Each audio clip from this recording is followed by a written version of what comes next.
SummerSlam Night 1 was an absolute nightmare apart from the main event, you guys. Let's start off with the good, okay? That CM Punk versus Gunther match. Thank God that CM Punk went in there and took care of that young general. CM Punk, I was gonna get you in the middle of that ring and I was going to pin you clean, but my nose was broken and I had to lose because my nose was broken, but I was strong because you had to pin me with 2 GTS's and I went down for the count. 1, 2, 3. Thank God CM Punk won, bro. Thank God CM Punk won, dude. I'm so happy he won. Like, that title truly needed CM Punk, alright? Like, to see CM Punk's face, right, holding that title up, it is just an image that just fits right, okay? Like, the World Heavyweight Championship always looked good on CM Punk. And going into this matchup, I said it on my live stream as well. I said, if CM Punk wins, we're going to have Seth Rollins come out, all right? I said it from the beginning, right? That knee injury was a total work, all right? Like, what's his name? Stevie Richards was like doing like a frame-by-frame analysis. Oh, like, yeah, he landed on his angle right here and that like buckled his knees. And like, bro, what are you talking about, bro? What are you talking about? Anybody with like 2 brain cells could see that jump was a clean land, all right? You know, you're not kayfabing anybody here. And the fact that they were like trying to sell that as well is like, come on, bro. Like, he was gone for what, 3 weeks, 4 weeks at best? You know, like, I said it, bro. As soon as he came on that like one show, like Stevie Eisert or whatever the hell his name is, and he said like, yeah, you know, we didn't release a CT scan, X-ray scan, whatever it is, and he says like, you know, the doctor didn't say it, but I'm assuming that I'll be gone for an extended period of time. Like, bro, are you cute? You're kayfabing me, bro. All right, I've been watching this for too long to get kayfabed. So. Also him saying like, as long as I'm here, CM Punk, you will never be champion. That was already proof, like, in the pudding. You know what I mean? So like, that was already enough for me to like just put 2 plus 2 together. As soon as CM Punk wins, we're gonna have burn it down. And for a moment they got me, bro. I was like, yes, he's here. And then I look, I'm like, bruh, he came out with crutches, with glitter. I'm like, nah, hell nah, bruh. I was like, man, is he gonna come out and like just like cut like a little like, you know, threatening thing like The Rock did to Roman Reigns and Cody Rhodes at Bad Blood? But luckily, bro, he clickbaited all of us. He turns around, he drops his crutches, he takes off the knee brace, he takes off his jacket, he gets in that ring, looks like shredded. He definitely got like some fat off of him. He looks in great shape. And he just goes in there and puts the smackdown on CM Punk, curb stomp 1 through 3, and the new World Heavyweight Champion Seth Rollins. Thank you Triple H for doing what's right. You know, like, I'm not mad one bit. You understand? Like, for me, it was either going to be one of these things. Okay, it was either going to be CM Punk is going to win. Okay, and you know, he's just going to win and just walk off with the title. And on night 2, we're going to have face versus face John Cena. Go in there. I mean, face versus face John Cena versus Cody Rhodes. And then we're going to have Cody Rhodes win. And then we're going to have The Rock come out because he's all angry that like CM Punk, John Cena is just being like a damn like sissy. He's going to come down to the ring. He's going to whip him, slash him, do all that stuff. And as soon as he's done with that, he's going to point to the stage and he's going to say, come on. And then he's going to like have Seth Rollins come out, cash in, and like, you know, The Rock would have his new corporate champion. But like, because Seth Rollins already said, CM Punk, you will not be a champion as long as I'm here. That immediately like took that away from like the like potentiality. So I immediately knew that we would default to CM Punk. So I'm happy that I was right.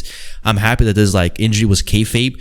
You know, like, I'm sure like he had like a little like tweak in his like knee, and like it was just like a good time to have some like, you know, like home time, some family time to, you know, rehab, get better, get leaner, you know, have some rest. And like, it definitely did some wonders for him. He came back, he was in great shape. So, you know, that was a great segment. As for the match, bro, look, I understand that you're gonna take the title off of Gunther, but you do not need to book him like Superman, all right? Like, for him to lose a title but look strong is like, what the hell are you doing, right? So the match starts off, and CM Punk, you know, he's getting in a lot of offense. He's like countering the chops very well. He's blocking the chops. He's getting like out of the way. He's doing like all of his usual stuff. So like CM Punk, he started off the match really hot, but in the middle match and the late match, bro, he was getting tossed around, powerbomb. I'm like, bruh, what is going on here? And then by the end of the match, you know, like the final part of the match, Gunther gets on the top of the table. He gets like pulled, and then he, in kayfabe, he hits his nose and he breaks his nose, and he was gushing.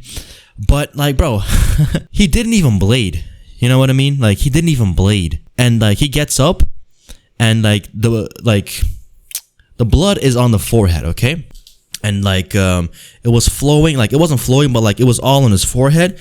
But then he holds his nose. So like, are you trying to sell your nose or your forehead? Like, it's on your forehead. Why are you holding your nose? But like, I get it. Like, there's not a cut because he clearly didn't blade. He just used like a packet, and he just used like a capsule. So I understand that like he's trying to sell his nose, but at least put it around your mouth, bro. Right? Like, it's all over your head, all over your face.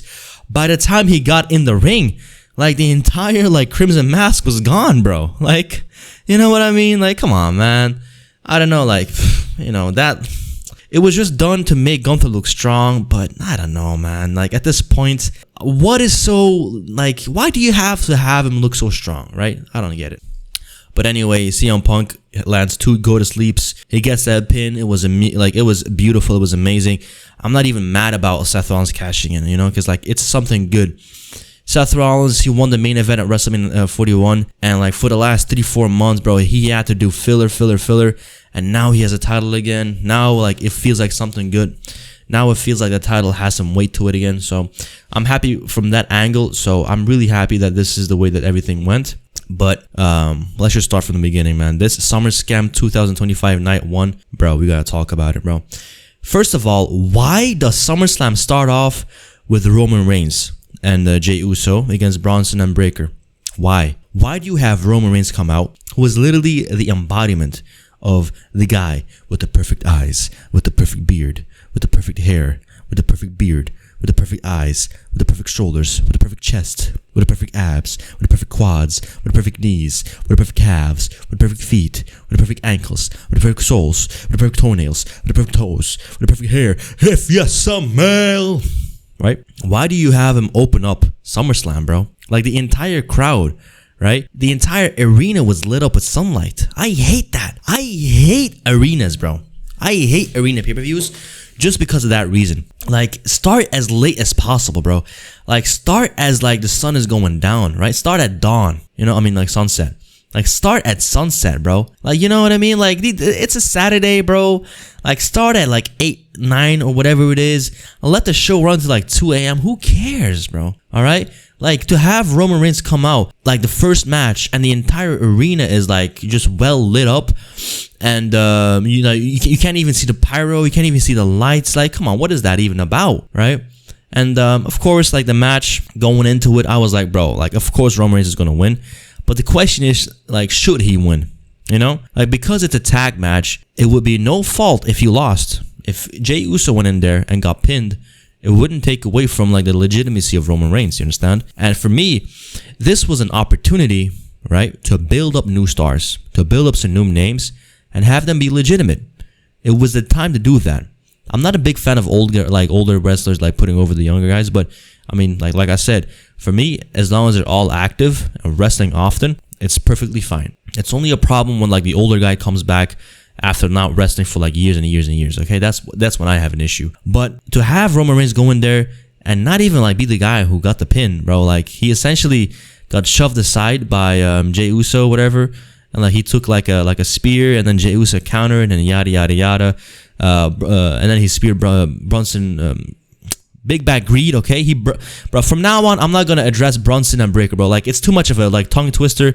Like Brunson and then Braun Breaker, like, like, bro, Big Back, Brunson Greed, and Braun Breaker, all right? Officially name changed, okay? So Big Bad Greed, he gets speared by Jey Uso, he gets pulled to the corner, and then he gets splashed 1, 2, 3, and then Jey Uso wins. I'm like, the hell? Why? Why would they win? Why would they need to win? Why? Why would they need to win? Like, what does that prove? Oh, Roman Reigns is going to come out the next week on Raw, and he's going to say, yeah, Seth, I beat your boys, and now I'm going to come back for that title. Like, what? Roman Reigns going after the World Heavyweight Championship? Why, bro? Go after the WWE title. What are you doing?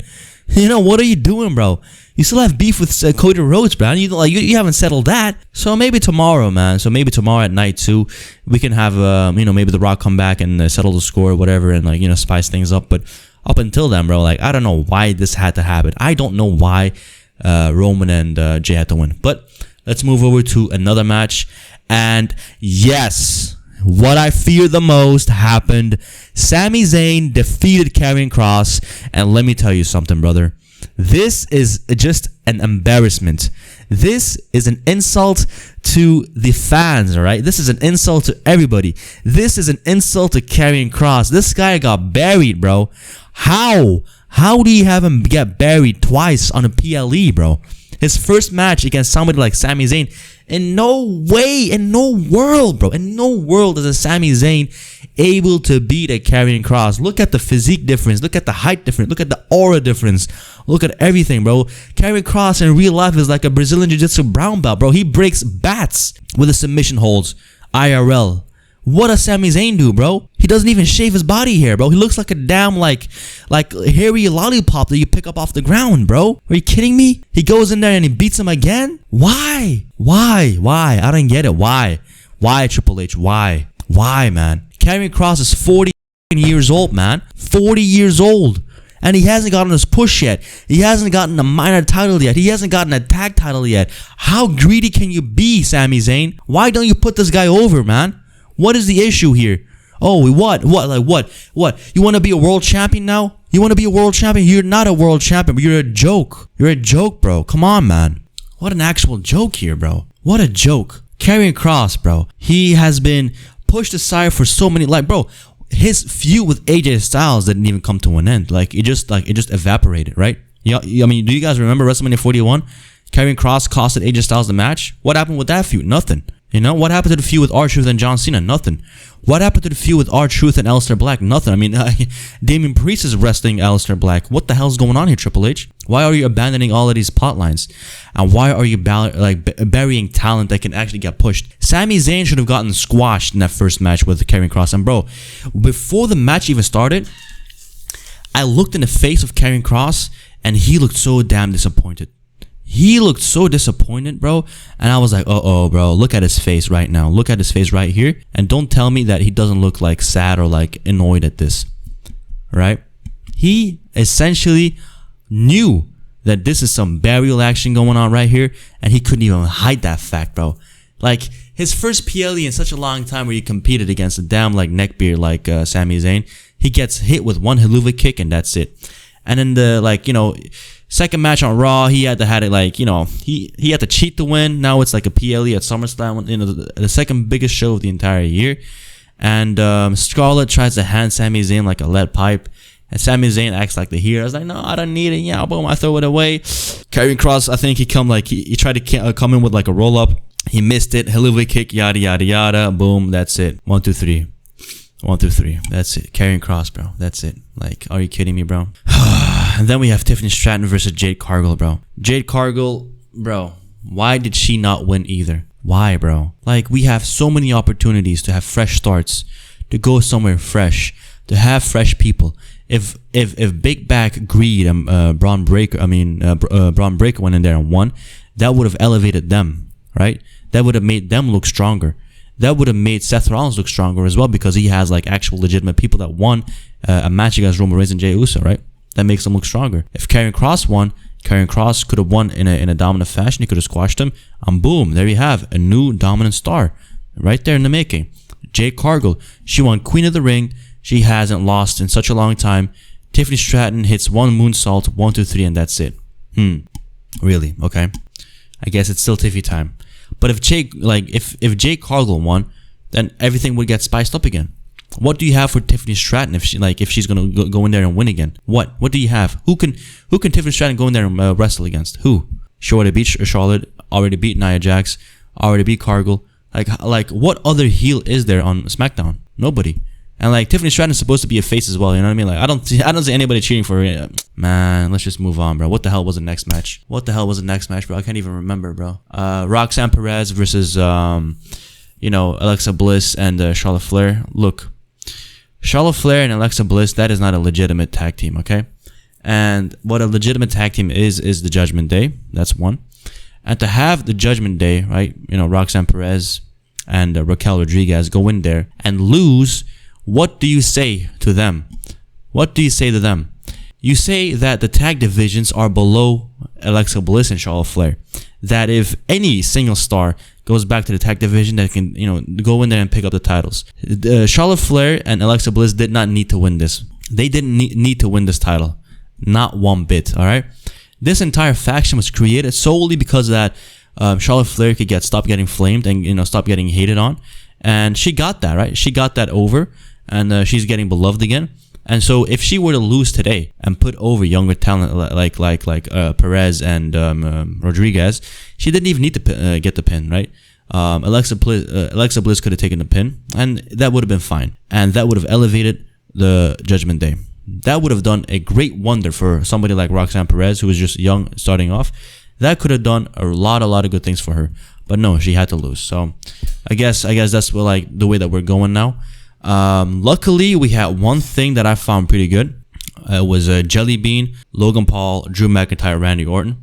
First of all, I already had a problem with the fact that we had to have Randy Orton and Drew McIntyre in this match. We could have had them, utilizing a different matchup and different angles. We could have had other wrestlers be a part, taking their roles. But anyway, I like the fact that Jelly Bean got pinned by Logan Paul. Dude, if Drew McIntyre were to lose this match, I would lose my mind. I would lose my mind for real, bro. To have somebody like, Drew McIntyre, 6'5", muscular, amazing shape, to have him go in there and lose to somebody like Jelly Bean, bro, that would actually just trip me the hell out. And I don't really care if it's Randy Orton in there and yada, yada, yada. Bro, Drew McIntyre cannot lose, all right? He has to get some wins behind him again. He has to get a minor title. I don't know what it is. He has to go back and get the World Heavyweight title. I don't know what it is. But, bro, just push Drew McIntyre, all right? Just keep pushing him. I don't want to hear anything else. I'm glad that Logan Paul got the victory. It looked right, all right? It looked right that he can go in there and beat somebody like Jelly Bean. That was a great spot. Overall, I really found this match pretty entertaining. It was interesting. But obviously, it wasn't anything, groundbreaking. But, would that match really make or break SummerSlam? I don't think so. It was just a filler match. It was good, entertaining. For me, it doesn't take or break, and it doesn't make anything, and it doesn't break anything either. It would have broken something if Drew McIntyre took the pin or lost, but he didn't. So I'm very neutral. It doesn't get a plus or a minus from my end. So let's move on to the other match. I think who else was on the card tonight? I think that was it, right? Roman Reigns match, the women's tag match, the women's championship match, and then the world heavyweight championship match. Was that it? Am I forgetting something? I think that's it. That was night one. I don't know. What do you guys think? Honestly, I thought that night one was going to last a lot longer. If you're going to split up two events, right, into 2 nights, at least have them both be 4 to 5 hours or something, right? What's the reason? If you're not going to split them up into 2 parts like that because they're too long, what is this? You could have just had, you essentially could have had a 5-hour SummerSlam, bro. Let's be real about it. You could have had a 5-hour SummerSlam, a 6-hour SummerSlam. It's not unheard of, bro. Last year was the same thing, so, the corporate greed is getting to TKO for sure. There was no need to split it up, but it's also good because, honestly, I'm really happy that the show ended with CM Punk, right? Because it kind of puts him over. Of course, I understand that night 1 isn't that big of a deal compared to night 2. And night 1 is not actually a main event. I understand that as well. To see CM Punk crying at WWE Unreal when he's like, oh my god, this is everything I ever wanted. I'm headlining WrestleMania. It's yeah, but you're headlining WrestleMania night 1, bro. You know what I mean? That one meme. I'm not a big car guy, but it's I drive a BMW M4 20i or it's oh yeah, I have an M4 20i, it's something like that. It's not it's always an asterisk at the end of it, you know what I mean? So it's one of those things. So I don't know, to see CM Punk finally get treated like a proper main eventer, it feels good. It feels good to have him go in there and win, but it didn't really look like he had a dominant performance, and he kind of needed that. This is a guy that lost to Cody Rhodes, that's 1. This is a guy who lost to Jey Uso, that's 2. And this is a guy who lost to Sami Zayn at WrestleMania, that's 3. For you to go in there and get tossed around, powerbomb, left, right, center, I think he took too much, right? I think he took too much damage. I think he took too much offense. He could have gotten his own work in a lot more, but he was being generous, and I can respect that. That's not an issue for me. But I just would have enjoyed him to have a little bit more of a comeback sequence, because if it wasn't for him pulling Gunther and Gunther quote unquote breaking his nose, then he essentially wouldn't have won. So yeah. I didn't like the way that he won, but I'm glad that he won, and I'm really glad that Seth Rollins came out, because this is actually the feud that we need, right? Ever since CM Punk came back, whatever feud that CM Punk and Rollins have had, it was very sporadic, right? Netflix Raw won. CM Punk had a clean win over him. Then they had a rematch at Madison Square Garden in a steel cage match, but Roman Reigns came back and attacked Seth Rollins, so that ended up in a run-in and indecisive. Now we can restart the entire feud, and we can get from the beginning, and now we can just have a proper feud, right? I wouldn't mind seeing Seth Rollins and CM Punk feuding for the next 2 months, 3 months, whatever it may be, up until Survivor Series or whatever the next PLE is. I'm really happy to have them feuding. This is the right thing to do, and I'm really looking forward to night 2, hoping that The Rock will come back and turn on John Cena, take the weight belt off him, and just start whipping him, man, like a damn little good boy. I'm the Heels Advocate, and I'm out.